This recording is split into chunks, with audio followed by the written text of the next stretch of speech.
27ویں آئینی ترمیم کی بات ہوئی، کل سے اس کے اوپر بحث بھی ہے اور اس پہ آپ کے سینئر رہنما تعویلیں بھی پیش کرتے رہے کہ کس طرز کے اوپر ہوگی، اس کے فیچرز کیا ہوں گے، اور مین جو بات ہوئی ملٹری کورٹس کے قیام کے حوالے سے ہوئی. لیکن آج وزیر قانون کہتے ہیں کہ یہ قیاس آرائیاں ہیں. قیاس آرائی کو تو آپ کی جماعت کے سینئر رہنماؤں کی طرف سے شروع کیا گیا. جی بسم اللہ الرحمن الرحیم. افسر صاحبہ بہت شکریہ جی اپنے شو میں دعوت دینے کا. دیکھیے یہ قیاس آرائیاں ہی ہیں اور اس بات کا آغاز جو کم از کم میں نے دیکھا وہ اس حوالے سے میڈیا پہ کیا گیا کہ شاید کوئی جو بلاول بھٹو صاحب کی پرائم منسٹر شہباز شریف صاحب سے جو ملاقات ہوئی 2-3 دن قبل لاہور میں، کہ شاید اس میں ایسی بات ہوئی ہے. تو وہ کیٹیگورکلی ہماری جماعت نے بھی اور پیپلز پارٹی نے بھی یہ کہا کہ اس میٹنگ کے اندر 27ویں ترمیم کے متعلق کوئی بات نہیں ہوئی، یہ موضوع ڈسکس ہی نہیں ہوا. اور ہاں ایک جنرل بات ہم نے ضرور یہ کہی کہ اگر آئندہ کوئی بھی ترمیم آئی بھی، اور یقیناً چاہے وہ کوئی لا ہو یا آئین کے اندر ترمیم ہو، یہ پارلیمان کا استحقاق ہے اور پاسبلٹی تو ہمیشہ ایگزسٹ کرتی ہے، مگر اگر ایسا کوئی عمل پھر آئندہ آیا بھی تو اسی طریقے کی پولیٹیکل پروسیس اور اتفاق رائے کے ساتھ لایا جائے گا جس طرح آپ نے ابھی ایک طویل پروسیس دیکھی. لیکن وہ جو پروسیس تھا جس طرح وہ سٹارٹ ہوا تھا وہ تو بہت کنٹروورشل رہا. آپ لوگوں کا جو ٹریک ریکڈ ہے کہ آپ راتوں رات یہ سب کچھ کرنا چاہتے تھے اور مولانا کہتے ہیں کہ سانپ کا زہر نکال دیا، یعنی ملٹری کورٹس کے قیام کی جو اب بات رانا ثناء اللہ صاحب کر رہے ہیں وہ اس میں بھی شامل تھی، لیکن مولانا کریڈٹ لیتے ہیں کہ انہوں نے اس کو نکلوا دیا. دیکھیے جس کو آپ کہہ رہی ہیں کہ راتوں رات، اس ٹائم پہ بھی بنیادی طور پہ ایک مس انڈرسٹینڈنگ تھی کہ ہمارا یہ خیال تھا کہ مولانا صاحب اتفاق کر گئے. انہوں نے کہا میں نے نہیں کیا، ابھی مزید وقت کی ضرورت ہے. تو آپ نے دیکھا اس کے نتیجے میں مزید ڈسکشنز ہوئیں، مزید ملاقاتیں ہوئیں، مولانا صاحب کے گھر دیگر بیٹھکیں ہوئیں، ہماری بھی ہوئیں، پیپلز پارٹی کی ہوئیں، پی ٹی آئی کی ان کے ساتھ علیحدہ ہوئیں. پھر آپ نے دیکھا لاہور میں میٹنگز ہوئیں، کراچی میں میٹنگز ہوئیں. تو ایک طویل پولیٹیکل پروسیس کے بعد ہوا. بنیادی مقصد یہ ہے کہ اگر آئندہ کوئی ترمیم آئی تو پھر سے اتفاق رائے کے ساتھ ہی آئے گی. ابھی ایسی کوئی بات ایگزسٹ نہیں کرتی. چودھری صاحب کہتے ہیں کہ بہت جلد 27ویں ترمیم آ رہی ہے، آپ اس کو کیٹیگوریکلی ڈینائی کرتے ہیں. دانیال چودھری صاحب جو آپ نہیں دیکھیے 27ویں، میں آپ سے صرف یہ عرض کر رہا ہوں کہ کوئی آئینی ترمیم اگر آگے آئی بھی، میں آپ کو ایک مثال دیتا ہوں. ایم کیو ایم نے لوکل گورنمنٹس کے حوالے سے آرٹیکل 140A میں ایک ترمیم انہوں نے ایک پروپوز کی ہے، جو کہ انہوں نے بلکہ جس دن یہ 26ویں آئینی ترمیم پاس ہوئی تو انہوں نے جب تقریر کی تو انہوں نے اس کا ذکر بھی کیا. تو اس حوالے سے پھر یہی ایگری ہوا کہ وہ اپنا بل لائیں گے. وہ اب ریلیونٹ اسٹینڈنگ کمیٹی میں چلا گیا. اس کے لیے تو آپ لوگ لائیں گے نہیں، میں یہ نہیں کہہ رہا، میں صرف یہ کہنا چاہ رہا ہوں کہ یقیناً آئینی ترمیم کی آگے پاسبلٹی تو کبھی بھی ایگزسٹ کرتی ہے پارلیمان میں، مگر جب بھی آئی اتفاق رائے کے ساتھ یہ گی. شہلا صاحبہ ہمارے لیے وزیر قانون کے بیان کی بھی بہت اہمیت ہے، لیکن وہ جو مسودے کے حوالے سے کہتے رہے پہلے اور جو تمام باتیں ہوتی رہی اس کے اپوزٹ کام ہوتا رہا. لیکن ہمارے لیے رانا ثناء اللہ صاحب کے بیان کی بھی بہت زیادہ اہمیت ہے. ان کی بات کئی بار درست ثابت ہوتی ہے، اور اسی طرح دانیال چودھری اور ان کے مشیر برائے انصاف اور قانون بیرسٹر عقیل صاحب کی گفتگو بھی. اگر 27ویں ترمیم آتی ہے اس میں فوجی عدالتوں کے قیام کے حوالے سے بات ہوتی ہے، پیپلز پارٹی کہاں سٹینڈ کرے گی اس پہ؟ اچھا بات یہ ہے کہ ابھی تو کیونکہ اگر کے بنیاد پہ آپ ریجیکٹ کر دیں، آئینی ترمیم اگر پہ نہیں ہوتی ہے، اصول کی بنیاد پہ کر دیں. میرا یہ کہنا ہے کہ پیپلز پارٹی نے ہمیشہ جو ہے وہ ملٹری کورٹ کی مخالفت کی، اور جب ایک زمانے میں کوئی بھی نہیں کرتا تھا تو جب اس حد تک بات گئی کہ مقدمات سنے جائیں گے تو انہوں نے کہا ٹھیک ہے آپ پھر ایک ہائی کورٹ کا جج بھی بٹھائیے گا، یاد ہوگا آپ کو.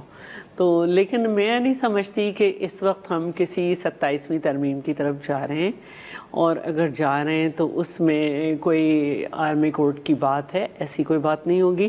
اور اڑتی اڑتی خبریں چلتی رہتی ہیں کہ کچھ لکوناس تھے تو یہ تھا تو وہ تھا، لیکن انفیکٹ پارٹی ہماری پارٹی اور دوسری پارٹیز کی طرف سے بھی اپنے لوگوں کو کوئی انسٹرکشن نہیں کی. لیکن اب اگر آگے اس قسم کی چیز حکومت لے کر آتی ہے تو اس پہ پیپلز پارٹی کا، بلاول بھٹو کا کیا موقف ہوگا؟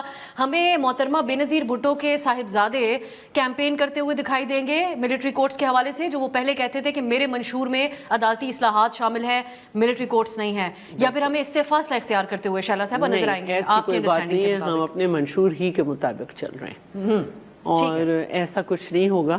اور ہمیں پوری دنیا کو بھی دیکھنا ہے کہ اگر کسی کی یہ خواہش ہو کہیں آرمی کورٹ بنے تو آپ کے دنیا کے ممالک آپ کے ساتھ کیا کریں گے.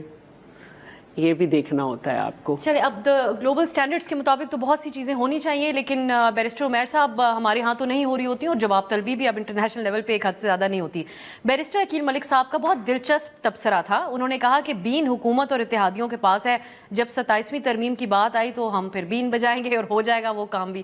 آپ لوگ کو سمجھتے ہیں کہ ملٹری کورٹس کے حوالے سے، یا آپ اپنے ساتھ لنک کر کے اس کو دیکھتے ہیں، کیسے دیکھ رہے ہیں؟ میں ان کے بیان کو اور طرح سے دیکھتا ہوں. مطلب ملٹری کورٹس نے بنیادی طور پہ اتنی ہرڈلی 26ویں آئینی ترمیم لائی ہے کہ ان کے لیے ابھی اس میں مسائل ہیں، اور شاید یہ اس کو اپنا سکوپ سیدھا کرنے کے لیے جو ہے نا یہ 27ویں ترمیم لائی. یہ ابھی دیکھیں گے کہ ابھی ججز کا کس طرح سے رسپانس ہے، 26ویں آئینی ترمیم کو عدالت کس طرح سے دیکھتی ہے، کیا وہ ویل ریسیو ہوتی ہے نہیں ہوتی ہے، اس کے اکارڈنگلی یہ چیزیں آگے بڑھیں گی. ابھی بہت جلدی ہوگا، ابھی مہینہ ڈیڑھ تو آپ دیکھیں. ابھی آپ کے آئینی بینچز جو ان کی تشکیل کیسے ہوتی ہے، پھر ابھی اضافے کا یہ ججز کی تعداد بڑھانے کا بل میرے خیال سے جمعے والے دن لا رہے ہیں، اور یہ بہتر بتا سکتے ہیں کیانی صاحب، مگر وہ یہ چیزیں سٹریم لائن ہوں گی. ججز کی اپوائنٹمنٹ ہوتی ہے تو اس کے بعد بھی آگے لیکن ویسے آپ کا اس کے اوپر موقف کیا ہوگا؟ اب جو رانا ثناء اللہ صاحب اس کی حوالے سے جسٹیفیکیشن دے رہے تھے اور تفصیلی طور پہ بیان کر رہے تھے، وہ کہتے ہیں مخصوص علاقوں کے لیے فاٹا، کیونکہ اب اتنی ڈیٹیل میں وہ گئے تو تبھی ہمارے ہاں موضوع بحث بنا ہے. فاٹا اور بلوچستان کے علاقوں میں دہشت گردی کے واقعات ہوتے ہیں، ان کو سزائیں نہیں ملتی، تو اس کے لیے یہ وقت کی ضرورت ہے. دیکھیں ہارڈ کور ٹیررسٹ کے لیے تو پہلے بھی آپ نے 21ویں ترمیم کی تھی، تو اس وقت کا آپ دیکھ لیں ججز کا رویہ اس کے بارے میں کہ بڑا ریلکٹنٹلی چیز آپ کے کیری ہوئی تھی، اور with a sunset close ہوئی تھی کہ آپ آل اکراس نہیں کر سکتے. تو اب بھی میں دیکھتا ہوں کہ دیکھیں دہشت گردی چاہے جتنی بھی ہو، دیکھیں ایک سینس آف ایلینیشن ڈپریویشن ہے، پہلے اس کو ایڈریس کریں. بہت ساری چیزیں آپ کے دوبارہ واپس فولڈ میں آ سکتی ہیں، بجائے اس کے کہ آپ ہتھوڑا چلا دیں اور لوگوں کو بالکل ہی دھارے سے باہر نکال دیں، وہ زیادہ خطرناک ہوگا. لوگوں کو ڈائلاگ میں لائیں. آپ کو جو نظر آ رہا ہے، دیکھیں بلوچستان نہیں اس طرح مطلب روز واقعات ہو رہے ہیں. مطلب اگر دیکھ لیں آج بھی میرے خیال سے پنجگور میں ہوا ہے، اس سے پہلے بھی ہوا، کول کی مائنوں پہ اٹیک ہوا، وہ چل رہے ہیں، مگر روٹ کاز کو ایڈریس کرنا ہے. خالی عدالتیں بنانے سے یہ پی ٹی آئی سینٹرک ہوگی اگر ملٹری کورٹس کا قیام ہوتا ہے اور حکومت اس طرف جاتی ہے؟ دیکھیے پی ٹی آئی سینٹرک بنا لیں، دیکھیں پھر تو ان کی بہت ہی بیوقوفی ہوگی کہ ایک جو ہے نا پولیٹیکل پارٹی کو آپ اس پیرائی میں لیں کے جائیں گے تو آپ اپنی پوری جو اب تک کی اسٹیبلش جورسپروڈنس ہے اس کا بیڑا غرق کر دیں گے. دیکھیں ہمارے بندوں نے تو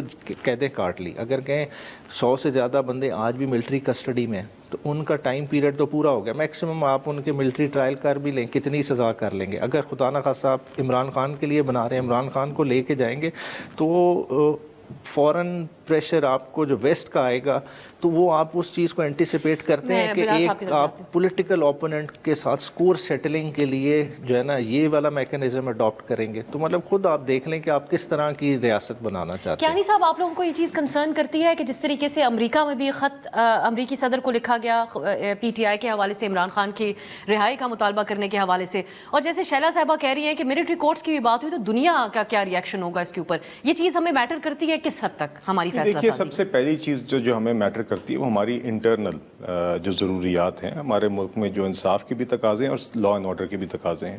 میرے نزدیک بطور ایک شہری بھی اور ایک پارلیمنٹیرین بھی more than the external image, the needs of our people in our country are paramount. اور اس کے اندر بالکل آپ نے دونوں چیزیں انشور کرنی ہے، سول لبرٹیز بھی انشور کرنی ہے، آپ نے لا اینڈ آرڈر بھی انشور کرنا ہے، مگر آپ نے انصاف بھی انشور کرنا ہے. جہاں تک بات ہے جی پی ٹی آئی کی اور وہ لیٹرز کی، تو جو شہباز گل صاحب اور زلفی بخاری صاحب جس مشن پہ باہر ہیں، ایبسلوٹلی ناٹ ایبسلوٹلی یس میں تبدیل ہو گیا ہے، اور وہیں پہ جا کے منتیں ترلے ہو رہے ہیں اور لابینگ ہو رہی ہے، جن کو پہلے کہ دھمکیاں دیتے تھے کہ انہوں نے ہماری حکومت گرائی. تو بہرحال یہ تو کیانی صاحب ہماری حکومت کیوں کاؤنٹر لابینگ نہیں کر پا رہی؟ امریکہ میں جس لیول کے اوپر یہ بات اٹھتی ہے، اس سے پہلے قرارداد ہوئی، تو ہمارے سفارتی حلقے کیا کر رہے ہیں؟ یہ حکومت کو کوئی تشویش ہے اس اعتبار سے؟ دیکھیے بات یہ کہ میرے نزدیک تو اب میں زیادہ اس پہ کامنٹ اس لیے نہیں کرنا چاہتا کہ آئی تھنک ہمارے اندرونی معاملات ہیں، مگر ایٹ دا سیم ٹائم اگر جہاں سے یہ ریزولوشن پاس ہوئی ہے، لیٹر نکلا ہے، تو ونس اگین یہ وہ کانگریس بھی وہی ہے جس نے جینوسائڈ کے دوران نیتن یاہو صاحب کا ایڈریس سنا، ان کے لیے تالیاں شالیاں بھی بجائیں. تو اس لیے میرے لیے یہ چیزیں اتنی اہم نہیں ہیں.